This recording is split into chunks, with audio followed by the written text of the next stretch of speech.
주 하나님이 이르시되 나는 알파와 오메가라.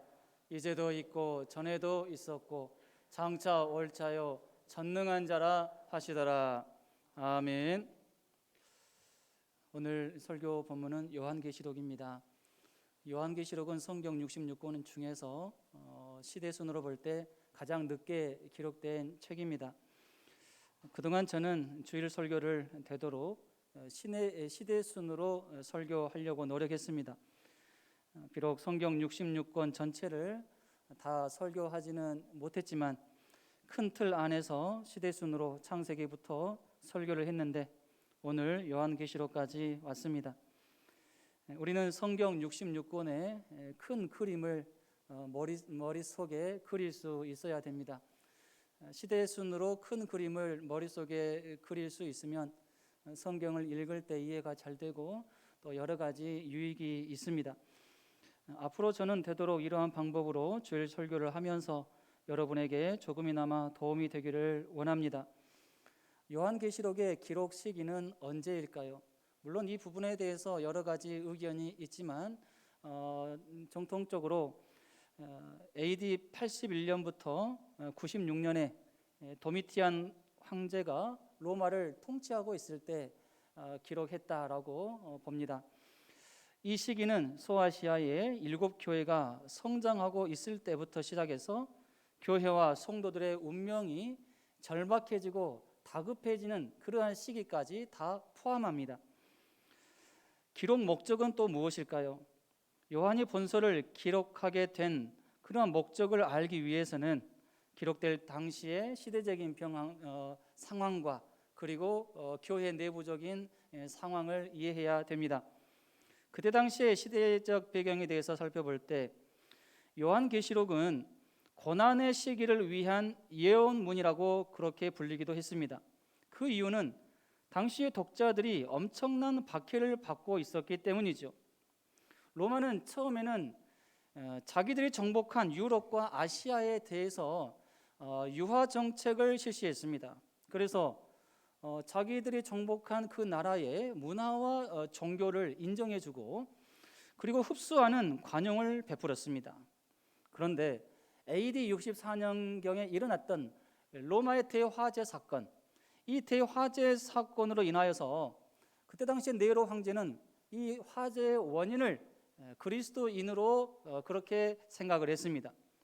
로마 정부의 비협조적이라고 판단한 그리스도인들에게 화재의 원인을 돌렸고 결국 기독교와 연루된 모든 사람들을 투옥시키고 그 대부분을 원형극적인 콜로세움에서 처참하게 죽였습니다. 때로는 십자가형을 통해서 무참하게 학살했습니다. 더 나아가 로마는 통치자인 황제를 신격화하는 최대의 교만을 보였습니다. 특히 도미티안 황제는 자신을 가리켜서 주와 신으로 경배하게끔 명령했습니다. 그는 자신 이외에 다른 신을 섬기는 집단과 개인을 결코 용납하지 않았고 자신의 명령에 불복하는 사람이 있다라고 하면 가차없이 처벌했습니다. 이러한 시대적인 상황 아래서 초대교회 성도들은 가장 혹독한 시련과 고난 속에서 살아가야만 했습니다. 이에 요한은 교회의 존립마저 위태롭게 하는 외부의 가혹한 박해로 인해서 성도들이 낙담과 좌절 속에서 믿음을 잃지 않도록 권면하기 위해서 본서를 기록한 것입니다. 교회 내부의 상황은 어떠했을까요? 아시아 7교회에 보내진 편지에 언급된 대로 당시 교회 자체 내에서 신앙 퇴보의 징조가 나타나고 있었습니다. 교회 성도들은 처음에 큰 열심이 있었는데 그 열심이 점점 상실해 갔습니다. 더욱이 이단 사상의 영향으로 인하여서 타락한 생활이 일반 성도들에게까지 만연하게 되었습니다. 성숙한 신앙은 경건한 생활을 동반하게 되어 있습니다. 사도 요한은 이러한 상황에서 성도들에게 순수한 믿음을 저버리지 않고 심판주로 재림하실 그 예수 그리스도를 바라보면서 경건하게 살도록 하기 위해서 요한계시록을 기록한 것입니다. 기록 목적에서 우리가 알 수 있듯이 예수 그리스도가 어떤 분이신지를 제대로 알지 못한다면 예수님을 신뢰할 수가 없기 때문에 현재 어려운 상황을 헤쳐나갈 수 있는 힘이 없습니다. 따라서 요한은 요한계시록을 통해서 성도들에게 예수님이 어떤 분이신지를 다시 한번 상기시키면서 교회와 성도들로 하여금 예수님이 어떤 분이신지를 바로 알고 또 그 예수님을 삶 속에 잘 적용하면서 현재의 어려움을 극복할 것을 고면하고 있는 것입니다. 오늘 본문을 통해서도 요한은 예수님이 어떤 분이신지를 소개해주고 있습니다. 오늘 말씀을 통해서 우리의 신앙을 점검하되 특별히 내가 예수님을 어떻게 알고 있는지를 점검하고 내가 알고 있는 예수님을 과연 삶 속에 얼마나 드러내며 살고 있는지를 점검할 수 있기를 원합니다. 예수님은 알파와 오메가 되십니다.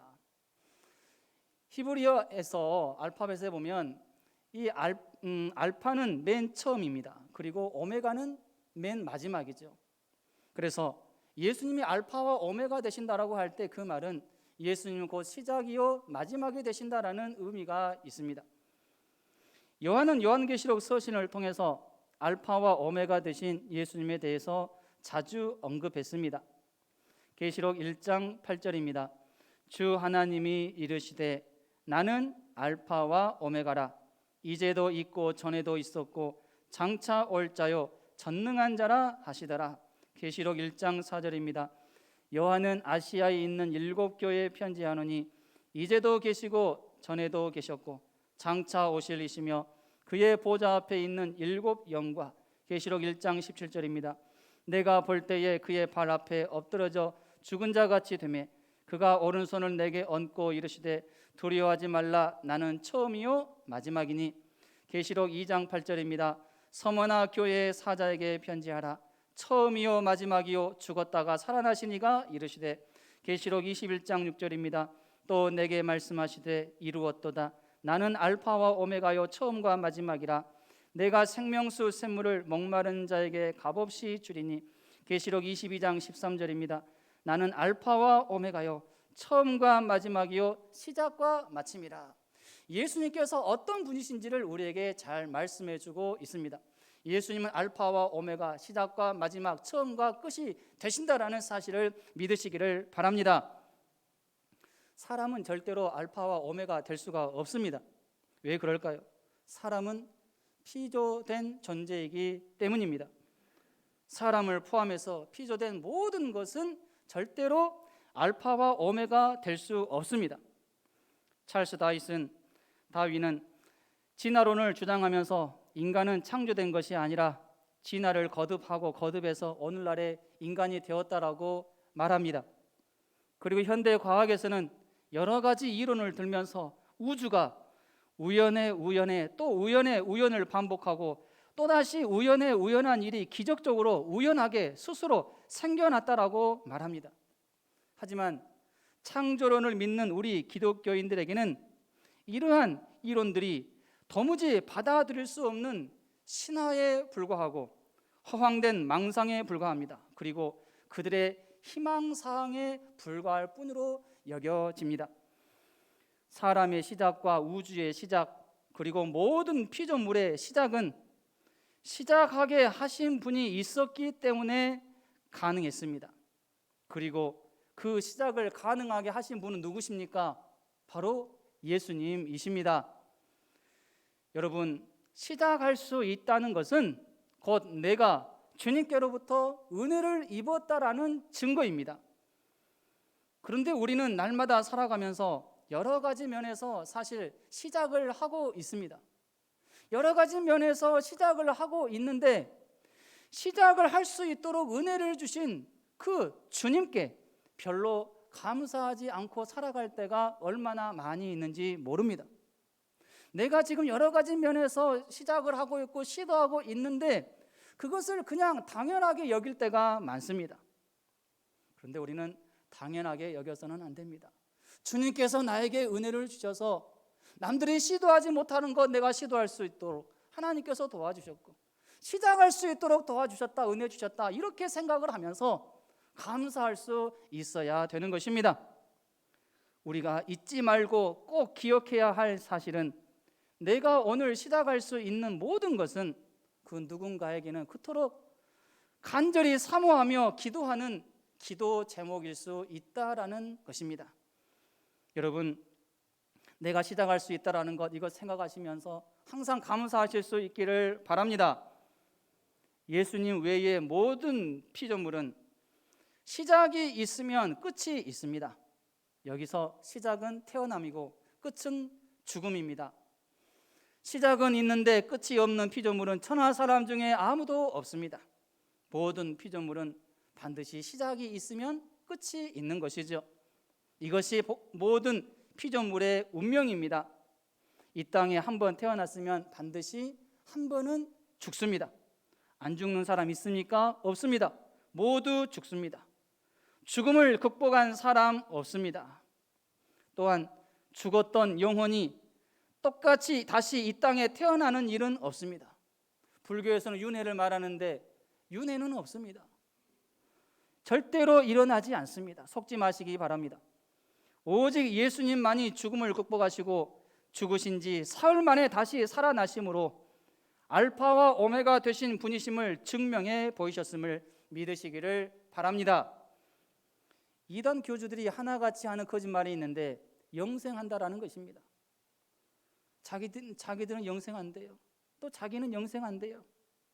자기가 보혜사이고 재림주이고 구원자이고 하나님이라고 주장하면서 자기를 믿고 또 자기에게 배우고 또 자기와 교제하는 이러한 사람들은 자기처럼 교주처럼 똑같이 영생한다라는 이러한 거짓말을 합니다.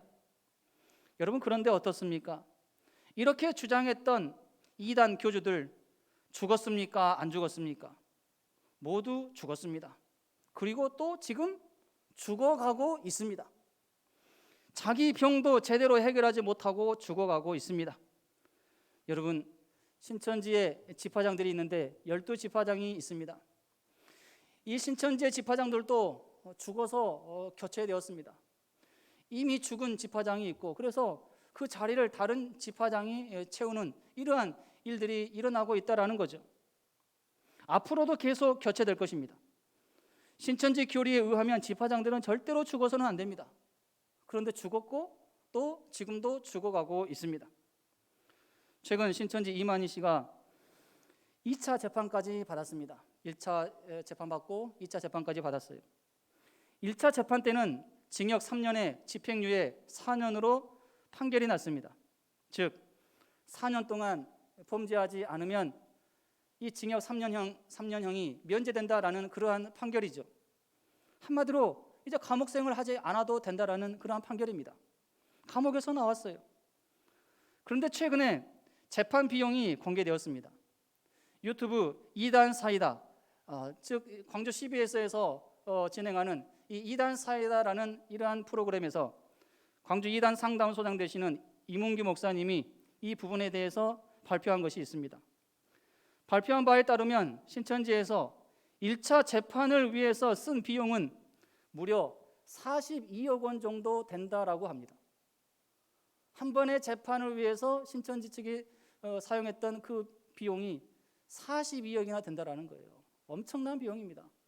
보통 사람들이 어떤 재판을 할 때 뭐 300만 원, 500만 원, 700만 원, 뭐 많게 쓴다라고 하면 1000만 원 정도 사용을 한다라고 하는데 42억 원의 이러한 돈을 사용을 하면서 많은 변호사들을 선임을 했고 또 거기에 필요한 모든 그러한 일들을 했다라는 것이죠.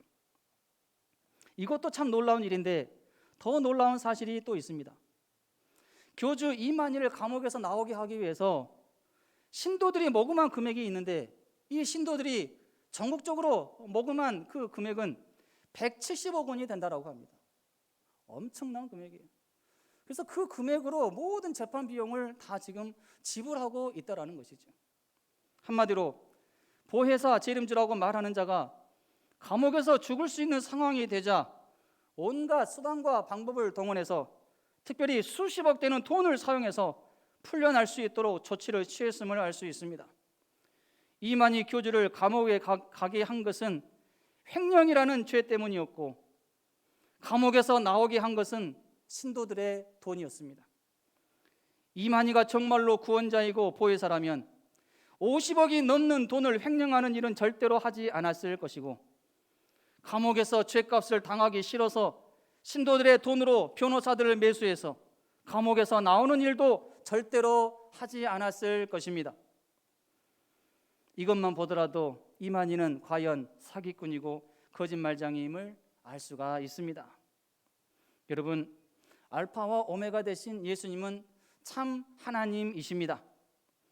초대교회 때나 지금이나 이단들은 한결같이 예수님의 신성을 부인합니다. 육체로 오신 예수님을 하나님으로 인정하지 않습니다.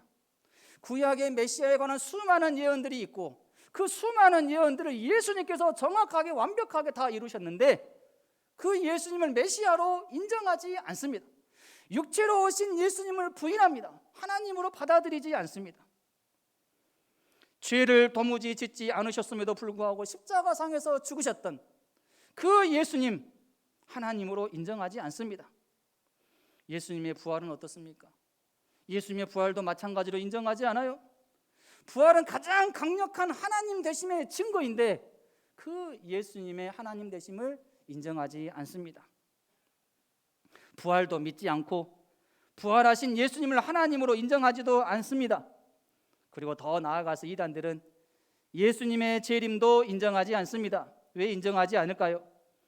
예수님을 하나님으로 또 하나님의 아들로 구원자로 메시아로 인정하지 않기 때문에 예수님의 재림은 인정하지 않는 것입니다. 여러분, 알파와 오메가 되신 예수님은 전에도 계신 분이셨음을 믿으시기 바랍니다. 전에도 계셨다라는 말은 예수님의 과거성을 의미합니다. 예수님은 과거, 즉 영원 전부터 이 땅에 사람의 몸을 입고 오시기 전까지 친히 살아계셔서 역사하셨습니다. 사람의 몸을 입고 이 땅에 오시기 전에도 예수님께서는 살아계셔서 역사하셨고 많은 일들을 하셨다라는 그 기록이 성경에 잘 나타나 있습니다. 예수님은 창세 전부터 계신 분이시고 만물을 창조하신 분이십니다. 요한복음 1장 1절로 3절 말씀 함께 읽겠습니다. 태초에 말씀이 계시니라. 이 말씀이 하나님과 함께 계셨으니 이 말씀은 곧 하나님이시니라. 그가 태초에 하나님과 함께 계셨고 만물이 그로 말미암아 지은 바 되었으니 지은 것이 하나도 그가 없이는 된 것이 없느니라. 태초에 말씀이 계셨는데 이 말씀은 곧 하나님이시래요. 그리고 그가 태초에 하나님과 함께 계셨고 모든 만물이 그로 말미암아 예수님으로 말미암아 지어졌다라고 말씀하고 있습니다. 예수님께서 창세 전부터 또 우주 만물을 창조하실 때 그때도 참여하셨고 함께 하셨음을 알 수가 있습니다. 예수님은 구약 시대에도 많은 사람들에게 나타나셨습니다. 먼저 아브라함에게 멜기세덱으로 나타나셨습니다.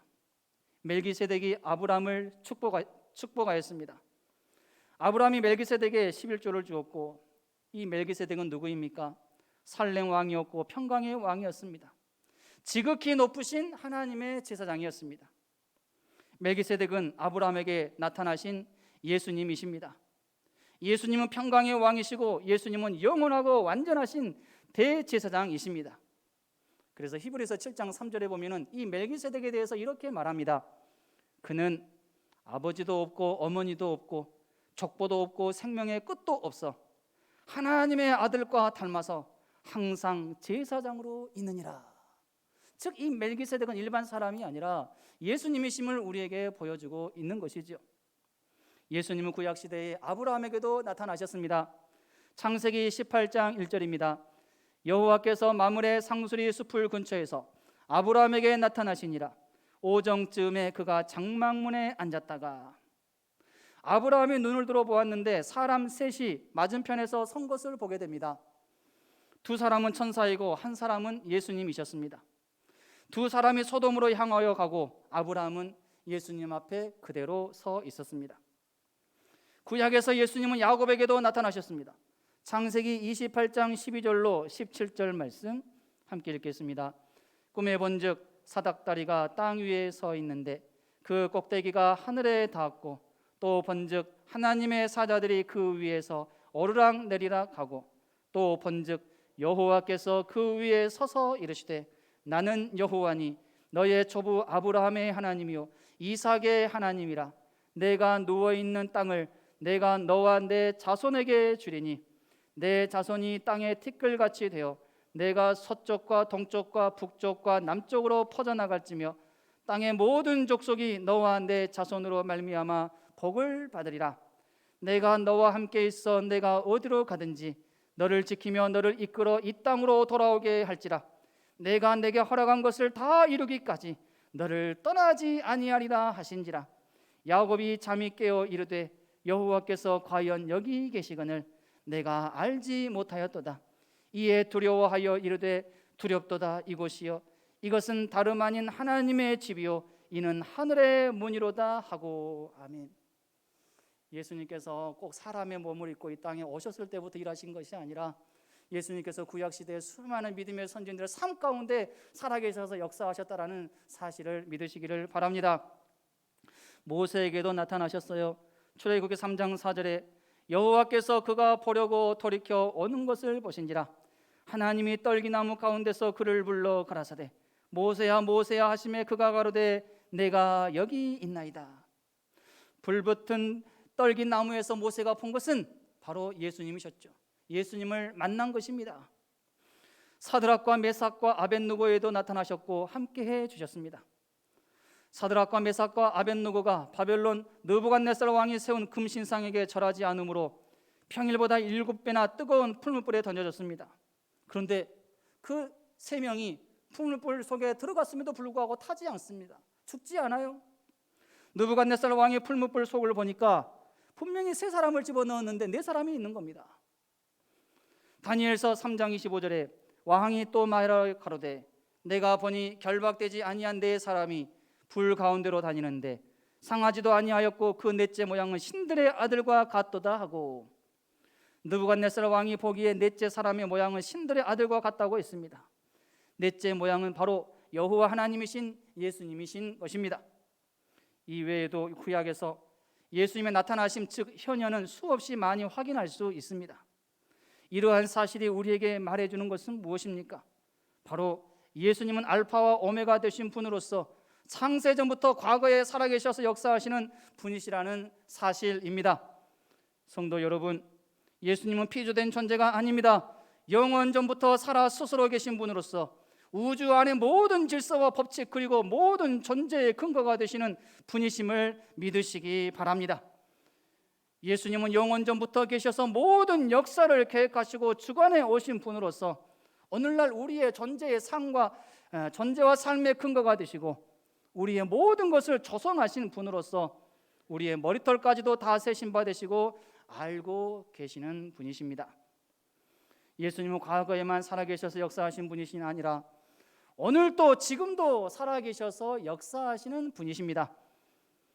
예수님의 현재성을 의미합니다. 예수님은 육체를 입고 이 땅에 오셨고 십자가의 상에서 죽으심으로 3일 만에 부활하셨고 구속 사역을 완성하셨습니다. 그리고 승천하신 예수님은 지금도 살아계셔서 우리의 마음속에서 임재하시고 또 역사하십니다. 예수님은 죽었다가 살아나셨습니다. 지금도 살아계셔서 역사하시는 분이심을 믿으시기 바랍니다. 예수님께서는 기독교를 극심하게 박해하던 사울에게 다메섹 도상에서 나타나셔서 그를 회심시키셨습니다. 또 그리스도를 증거했다라는 그 이유로 판모섬에 유배되어서 고통을 당하고 있는 사도 요한에게 나타나셨습니다. 또한 지금도 살아계신 예수 그리스도께서는 그를 알지 못하는 사람들의 마음문을 두드리시고 그들 안에서 신령한 구원 사역을 이루시고 계십니다. 믿는 자들을 친히 인도하시고 보호하시고 항상 사랑의 손길을 베풀어 주고 계십니다. 밤이나 낮이나 불꽃 같은 눈동자로 그의 백성들인 우리 성도들의 마음을 감찰하시고 그 믿음의 삶을 지켜보십니다. 또한 공의로운 보응도 시행하십니다. 계시록 3장 20절입니다. 볼지어다 내가 문 밖에 서서 두드리노니 누구든지 내 음성을 듣고 문을 열면 내가 그에게로 들어가 그와 더불어 먹고 그는 나와 더불어 먹으리라. 여러분, 우리가 그 증인 아닙니까? 우리가 지금 살아계신 예수님을 경험하고 있지 않습니까? 여러분, 우리 삶이 변화된 것 그 자체가 결국 예수님께서 지금도 살아계셔서 역사하신다라는 이러한 강력한 증거가 된다라는 사실입니다. 지금도 살아계셔서 역사하신 하나님, 코로나19 상황 가운데서도 주님께서 일하고 계시고 주님의 뜻이 있으시고 주님의 뜻 안에서 우리의 삶을 인도하신다라는 사실을 꼭 믿으시고 하나님의 뜻을 발견하시고 믿음의 길로 나아가실 수 있기를 바랍니다. 마지막으로 알파와 오메가 되신 예수님 어떤 분이십니까? 장차 재림하실 분이십니다. 장차 재림하실 분이셔요. 여러분, 예수님께서 구약에 자신에 관련된 모든 예언 다 이루셨어요. 초림에 관한 예언 다 이루셨어요. 어떻게 사시는가에 대한 모든 예언 이루셨어요. 어떻게 죽으실 것인가에 대한 예언도 이루셨고 어떻게 부활하실 것인가에 대한 예언도 다 이루셨습니다. 이제 남은 한 가지가 있는데 재림에 관한 예언입니다. 여러분, 부활 승천까지의 모든 예언을 다 이루셨다라고 하면은 재림에 관한 예언 이루시지 않겠습니까? 분명히 그 재림 이루시지 않겠습니까? 반드시 주님께서 그 재림에 관한 예언을 다 이루실 것입니다. 우리는 그것을 믿음으로 바라볼 수 있어야 됩니다. 예수 그리스도의 초림과 부활이 역사적인 사건이었던 것처럼 그리스도의 재림과 그를 통해 있게 될 최종적인 구원과 심판 역시 분명히 역사적인 사건이 될 것입니다. 그리하여 예수 그리스도께서는 장차 의로운 역사를 완성하시고 의로운 나라의 영원한 통치자가 되실 것입니다. 이사야서 24장 23절, 계시록 22장 20절입니다. 그때에 달이 수치를 당하고 해가 부끄러워하리니 이는 만군의 여호와께서 시온산과 예루살렘에서 왕이 되시고 그 장로들 앞에서 영광을 나타내실 것임이라. 이것들을 증언하시니가 이르시되 내가 진실로 속히 오리라 하시거늘 아멘. 주 예수여 오시옵소서. 아멘. 여러분, 주님의 재림을 사모하시기를 바랍니다. 주님의 재림을 기대하시기를 바랍니다. 아멘. 주 예수여 오시옵소서. 그날에 우리의 모든 아픔과 우리의 고통과 우리의 수고가 그날에 다 보상을 받게 될 것입니다. 그날을 생각하면서 우리는 현재 이 땅에서 사는 모든 삶을 믿음으로 잘 살아야 될 줄로 믿습니다. 깨어서 기도하고 경건하게 살아가야 될 것입니다. 주님의 재림이 없다라고 하면은 우리가 가장 불쌍한 사람들이 될 거예요. 주님께서 재림하시지 않는다라고 하면은 사도 바울이 말한 것처럼 우리가 가장 불쌍한 사람이다라고 얘기를 했어요. 그런데 예수님의 재림은 분명히 있을 것이기 때문에 우리는 그리스도인으로 가장 불쌍한 사람들이 아니라 가장 행복한 사람이 될 수가 있는 것입니다. 할렐루야. 여러분, 힘을 내시기 바랍니다. 코로나19 가운데서도 우리가 해야 될 일 무엇입니까? 믿음의 백성들이 해야 될 일은 무엇입니까? 가져야 될 자세 무엇입니까? 여러분, 세상 사람들과 달라야 되지 않겠습니까? 세상 사람들은 알파와 오메가 되신 예수님 바라보지도 않고 믿지도 않고 의지하지도 않아요. 그런데 우리는 알파와 오메가 되신 예수님 믿고 살잖아요. 그 예수님께서 분명히 재림하실 것을 바라보면서 살잖아요.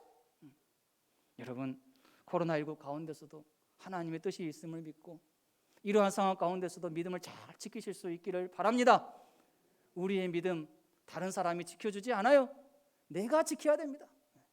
내가 하나님 앞에 뜨겁게 기도하고 말씀 의지하면서 이겨낼 수 있어야 되는 거예요. 그래야지만이 그 신앙이 주님 앞에 인정받는 신앙이 되는 것이죠. 여러분, 알파와 오메가 되신 예수님, 시작이 되시고 마지막이 되시고 처음과 나중이 되시는 그 예수님, 우리의 모든 형편과 처지를 다 알고 계십니다. 내가 지금 무엇 때문에 힘들어하고 무엇 때문에 고민하고 마음 아파하고 눈물을 흘리며 하나님 앞에 기도하는지 우리 주님께서 정확하게 다 알고 계십니다.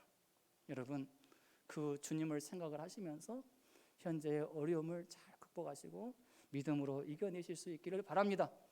구름같이 허다한 믿음의 증인들이 이러한 삶을 살았어요. 이제는 우리도 그 길을 걸어야 되잖아요. 주님께서 걸어가신 그 길, 믿음 구름같이 허다한 증인들도 걸어갔고 우리들도 그 길을 걸어가야 되겠죠. 그러면 다음 세대들도 우리의 다음 세대들도 똑같이 그 길을 걸어갈 것입니다. 우리가 그러한 길로 잘 나아갈 수 있기를 소망합니다. 오늘 말씀 생각하시면서 이 한 주간도 알파와 오메가 되신 그 예수님 바라보시면서 믿음으로 승리하실 수 있는 우리 모든 성도들이 될 수 있기를 주님의 이름으로 축원합니다.